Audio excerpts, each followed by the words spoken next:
All right, so this is solid. It is in here.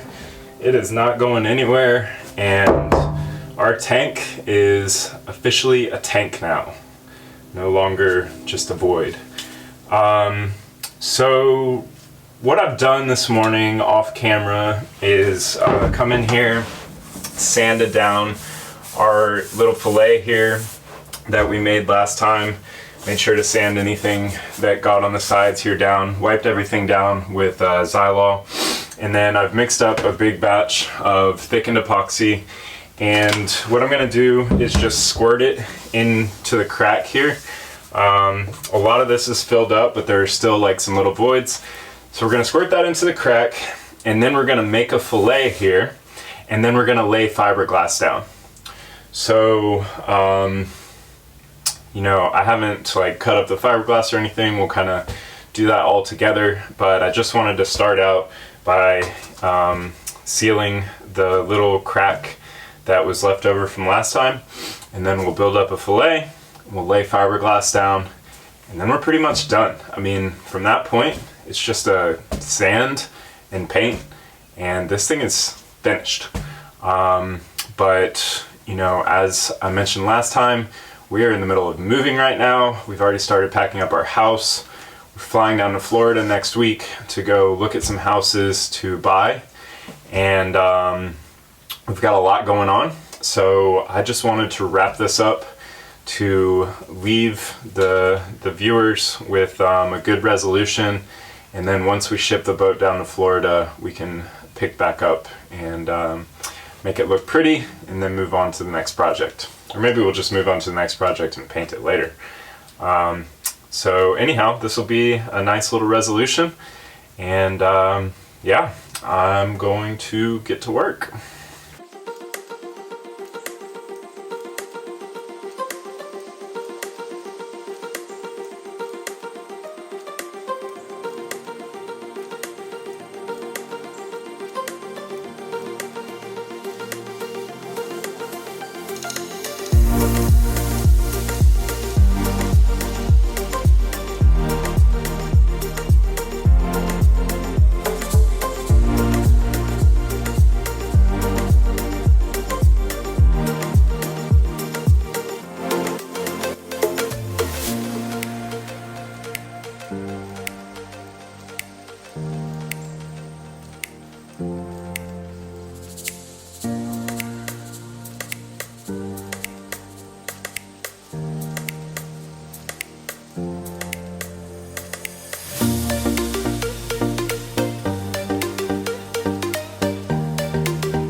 All right. So that went really well.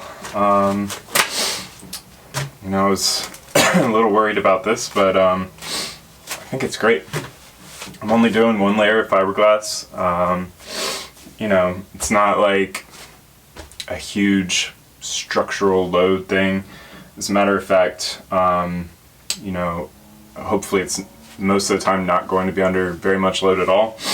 The real concern is just basically when you're on a heel kind of beating into some waves, there's going to be a lot of sloshing water around in here, and we just want to make sure that the load is distributed correctly, and that's all that we're doing.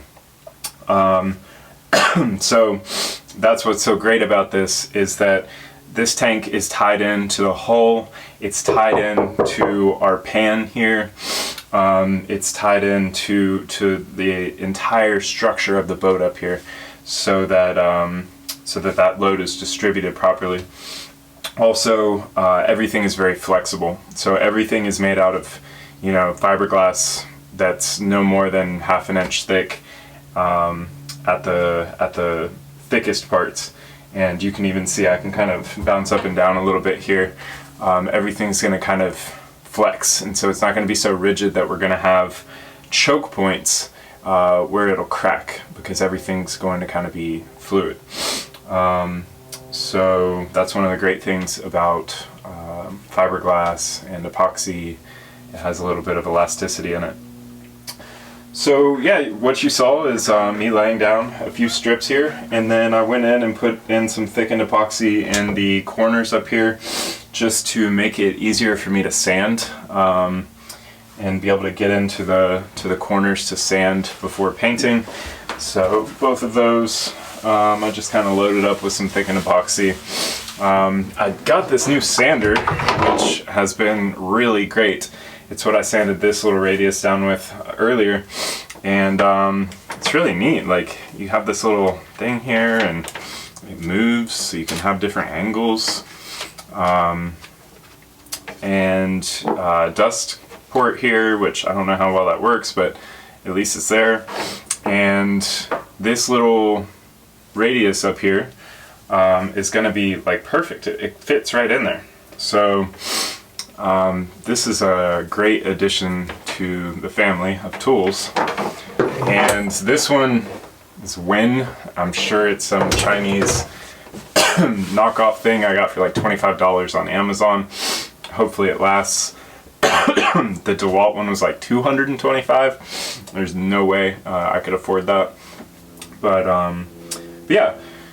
So that is kind of where we're gonna wrap up for this project. Obviously there's going to be a little bit of sanding, and there's going to be some painting going on, but I think we need to focus on moving for now. I'm super excited about it, super happy with the capacity. I would not do this if we were not planning on living on this boat. It's been almost a year, and it's a huge amount of time, effort, and expense. It is not worth it if you were just coastal sailing on your boat on the weekends or for the week-long trip to the Bahamas or whatever. It's not worth it. But since we are going to be living full-time on the boat, I think that it was definitely worth it, and I'm really glad that we did it. All right, thank you guys so much for watching.